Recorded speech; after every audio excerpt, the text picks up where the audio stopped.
नमस्कार दोस्तों आप सभी का हमारे YouTube चैनल पर बहुत बहुत स्वागत है। दोस्तों 22 अप्रैल 2023 को ज्योतिष संसार में एक बेहद चमत्कारी घटना घटित होने वाली है, क्योंकि इस दिन पर देवताओं के गुरु बृहस्पति अपनी राशि परिवर्तन करने जा रहे हैं और वह मीन राशि से मेष राशि में गोचर करेंगे। और दोस्तों मेष राशि में पहले से ही वहाँ पर सूर्य, बुध और राहु विद्यमान है। और यहाँ पर जो है गुरु राहु चांडाल योग बनेगा तथा चतुर्ग्रही योग बनेगा, जो कि विश्व के सभी जातकों को प्रभावित करेगा। तो दोस्तों ये घटना बहुत ही संयोग से बनती है, कभी कभार ऐसी घटनाएं घटित होती हैं। तो यह आपके जीवन में भी उतार चढ़ाव लाएगी, आपको भी शुभ अशुभ फल प्रदान करेगी। आपको बता दें दोस्तों कि गुरु बृहस्पति, जिन्हें देवताओं का गुरु कहा जाता है और वैदिक ज्योतिष में सबसे शुद्ध दृष्टि वाला शुभ ग्रह माना जाता है, 22 अप्रैल 2023 को प्रातःकाल 3:33 पर अपनी स्वराशि मीन राशि से निकलकर अपनी मित्र राशि यानी मेष राशि में प्रवेश करेंगे।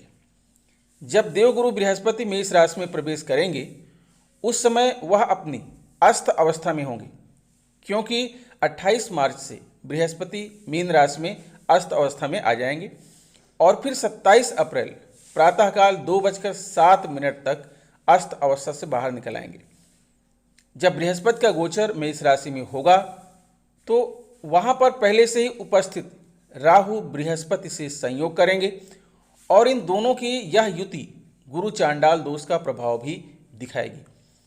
साथ में दोस्तों वहाँ पर बुध और सूर्य पहले से विराजमान हैं और बृहस्पति के जाने से मेष राशि में 4 ग्रह विद्यमान हो जाएंगे और इस प्रकार यहाँ पर चतुर्ग्रही योग बनेगा और चारों ग्रहों की ऊर्जा एक साथ संयुक्त होकर जातकों को प्रभावित करेगी।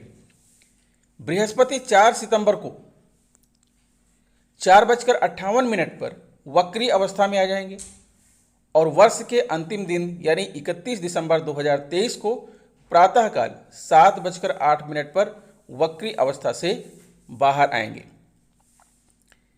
वैदिक ज्योतिष के अनुसार बृहस्पति का राशि परिवर्तन बहुत महत्वपूर्ण प्रभाव देने वाला माना जाता है, क्योंकि देवगुरु बृहस्पति की दृष्टि अमृत के समान होती है और यह जिन भावों पर अपनी दृष्टि डालते हैं उनकी वृद्धि करते हैं। वैसे भी यह एक वृद्धि कारक ग्रह है। इस प्रकार बृहस्पति का मेष राशि में गोचर सभी राशियों में जन्मे लोगों पर अलग अलग रूप में प्रभाव दिखाएगा। तो दोस्तों अपनी इस वीडियो में हम इसी बात पर चर्चा करेंगे कि अलग अलग राशियों पर इस गुरु चांडाल योग और चतुर्ग्रही योग का क्या प्रभाव पड़ेगा, इसी का विश्लेषण करेंगे। और ये सारा का सारा विश्लेषण आपकी चंद्र राशि पर आधारित होगा। प्रिय वृषभ राशि के जातकों, आपके जो है द्वादश भाव में अर्थात ये मेष राशि है, यहाँ पर गुरु बृहस्पति गोचर करेंगे 22 अप्रैल को और यहाँ पर राहु, बुध और सूर्य पहले से विद्यमान है। तो 4 ग्रहों का एक घर में होना, पहली बात तो यहाँ पर चतुर्ग्रही योग बन रहा है। फिर उसके बाद गुरु राहु के साथ युति करके गुरु चांडाल योग का निर्माण हो रहा है। तो पहली बात तो यहाँ 2 योग बन रहे हैं। उसके बाद आपकी राशि के स्वामी हैं शुक्र और कारक ग्रह हैं आप बृहस्पति, और शुक्र ग्रह जो है आपके लग्न भाव में मौजूद हैं, अर्थात आपके राशि के स्वामी आपके ही घर में मौजूद हैं। आपके द्वितीय भाव में मंगल विराजमान है और यहाँ पंचम भाव में केतु हैं और दसम भाव में शनि है। तो ग्रहों की विभिन्न प्रकार की स्थितियों से आपके जीवन पर क्या क्या प्रभाव पड़ेगा, एक एक का जो है विश्लेषण करेंगे। सबसे पहले तो बात कर लेते हैं कि शुक्र जो है आपके लग्न भाव में विराजमान है। यहाँ पर जो लग्न भाव है, प्रथम भाव है, ये भाव जो है आपके प्रारंभिक जीवन, आपके बचपन, आपकी नई शुरुआत, आपके शरीर का घर है, आपकी शारीरिक विशेषताओं, आपकी शक्ति, रूप, यौन जीवन दृष्टिकोण, आपकी माँ से विरासत में मिली संपत्ति, लंबी यात्रा, देशाटन, ये इसका घर है और यहाँ पर शुक्र महाराज विराजमान हैं। और शुक्र जो है कारक है चेहरे की आभा, सौंदर्य, ऐश्वर्य, परम आनंद।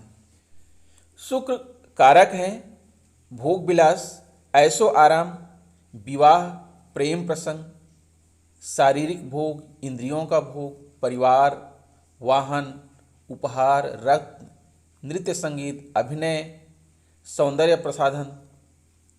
शुक्र जो है कारक हैं चमक, रंग, छायांकन, जल क्रीड़ा, भौतिक सुख और सुविधा के। और साथ ही शुक्र की दृष्टि पड़ रही है आपके सप्तम भाव पर।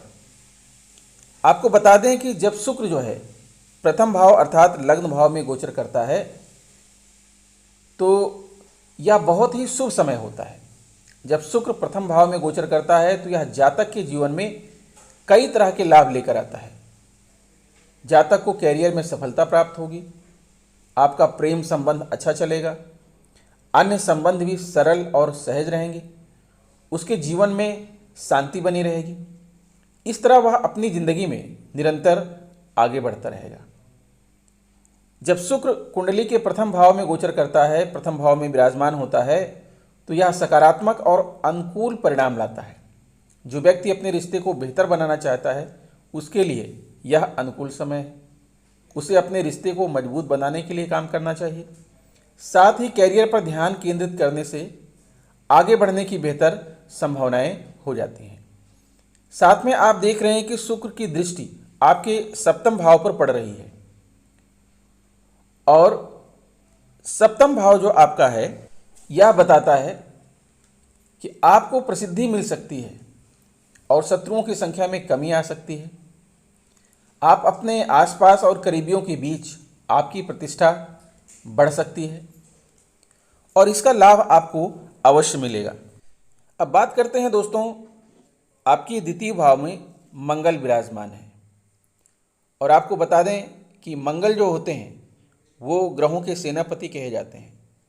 वो कारक हैं आपकी शक्तियों के, आपकी जमीन जायदाद, आपकी अचल संपत्ति, आपकी साहस, वीरता।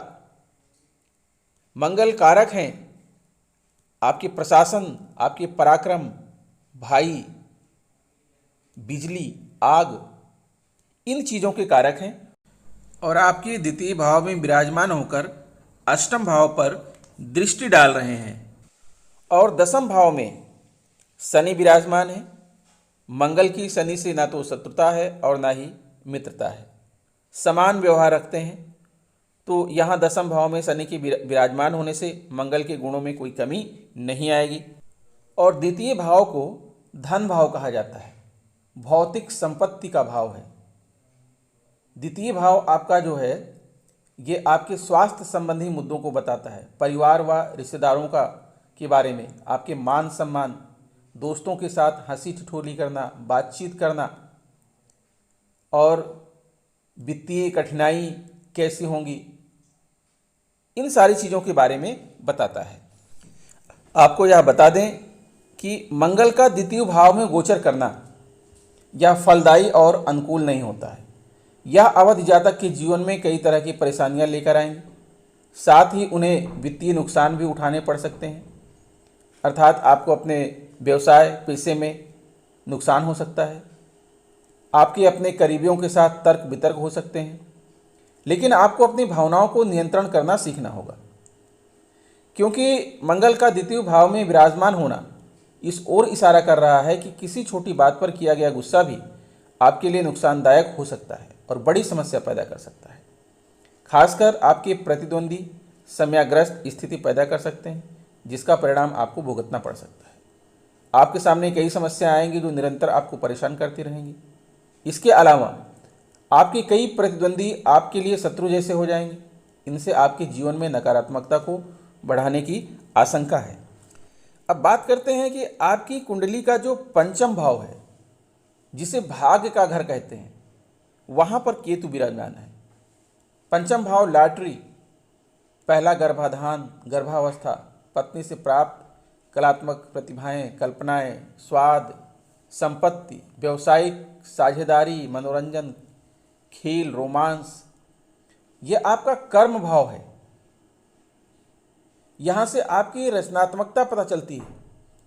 आपका पारिवारिक जीवन, आपके बच्चे, आपकी खुशी, आपका आनंद यहाँ से संबंधित है। और यहाँ पर केतु की विराजमान होने से व्यक्ति के खर्चों में वृद्धि होती है।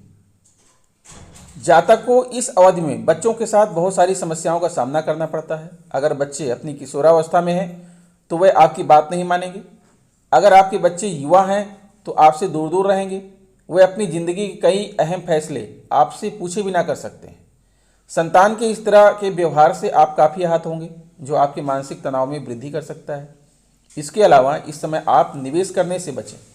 आपके लिए यह समय निवेश करने या संपत्ति खरीदने का नहीं है। फिलहाल संपत्ति खरीदने से भी बचें। आपको धन के मामलों में भी अत्यधिक सावधानी बरतनी चाहिए। अपने स्वास्थ्य का ध्यान रखें। कुल मिलाकर यह अवधि जीवन में कई उतार चढ़ाव लेकर आएगी। अब बात करते हैं कि आपकी कुंडली का जो दसम भाव है, जहाँ पर शनि विराजमान है। दसम भाव जो होता है कर्म का भाव होता है। पैसा, कैरियर के मार्ग, समग्र जीवन के पथ, आपकी छवि, आपकी कैरियर की उपलब्धियां, आपकी सामाजिक स्थिति, आपकी प्रतिष्ठा और प्रसिद्धि, आपकी जो है इच्छा, आगे बढ़ने की इच्छा, अभिलाषा, सम्मान, प्रेम, विवाहित जीवन, दूसरों के साथ संबंध, जीवन की गुणवत्ता, इन सारी चीज़ों से संबंधित है। और यहाँ पर शनि ग्रह विराजमान है। आपको बता दें कि जब शनि दसम भाव में विराजमान होता है तो आपको कार्यस्थल पर कुछ समस्याओं का सामना करना पड़ सकता है। ध्यान रखें कि कार्यस्थल में अपने सहकर्मियों या बॉस के साथ अनबन आपको सफलता की ओर बढ़ने नहीं देगी। इससे आपकी प्रगति रुक सकती है और वित्तीय स्थिति पर भी इसका असर पड़ेगा।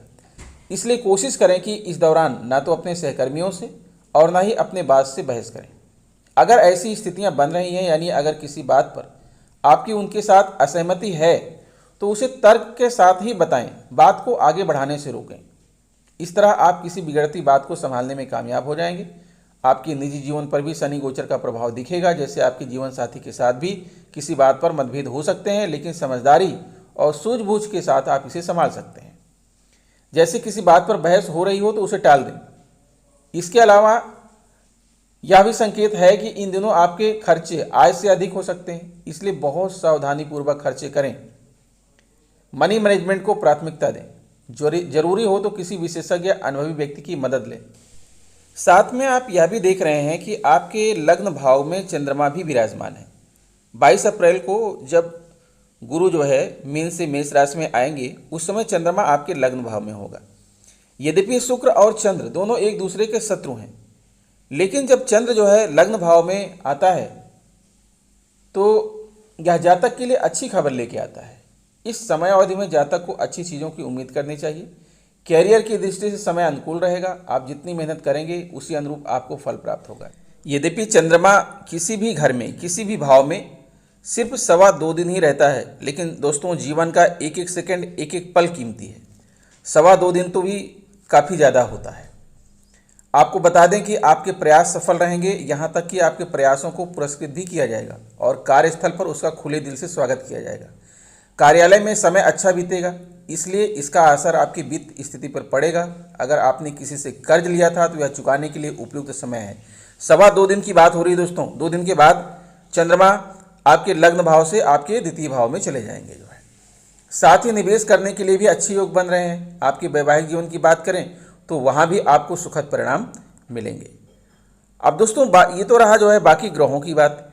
अब जो मेन है आपका जो द्वादश भाव में ये जो युति बन रही है, गुरु राहु और चांडाल योग बन रहा है, चतुर्ग्रही योग बन रहा है, आखिर इसका आपके जीवन पर क्या प्रभाव पड़ेगा, आइए इसी बात की चर्चा करते हैं।